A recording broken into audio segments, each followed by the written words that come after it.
Hi ඔයාලව සාදරයෙන් පිළිගන්නවා මගේ YouTube channel එකට. අද මම රුපියල් 190ක් වගේ අඩු ගාණකින් රසම රස පුඩින් එකක් හදලා දෙන විදිය කියලා දෙන්නයි ආවේ.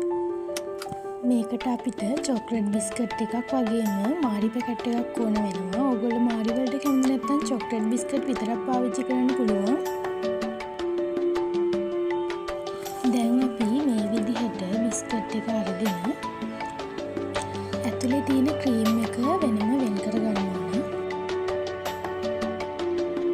ඉතින් මේ විදිහට තමයි ක්‍රීම් එක අපි වෙන් කරගන්නේ.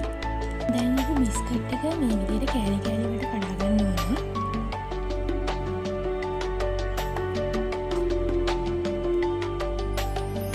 ඉතින් අපි කෑලි වලට කඩාගත්තට පස්සේ බිස්කට් එක භාජනයක දාගන්න ඕනේ.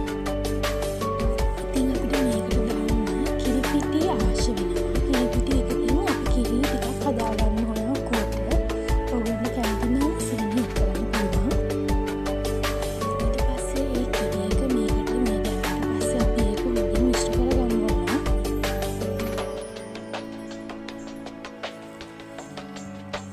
ඉතින් අපි මෙහෙම හොඳට මිශ්‍ර කරගත්තට පස්සේ අපි කලින් වෙන් කරගත්තු ක්‍රීම් එක උඩින් වෙනම තියාගන්න ඕන. දැන් මේ විදිහට හදාගත්තට පස්සේ අපි හදාගත්තු කිරි එකෙන් ස්වල්පයක් හැන්දකට අරගෙන මේ විදිහට තියාගන්න ඕන උඩින්. දැන් ඉතින් අපි පුඩින් එක හදලා ඉවරයි. දැන් අපි මේක ශීතකරණය දාගෙන කෝල් කරගන්න ඕන.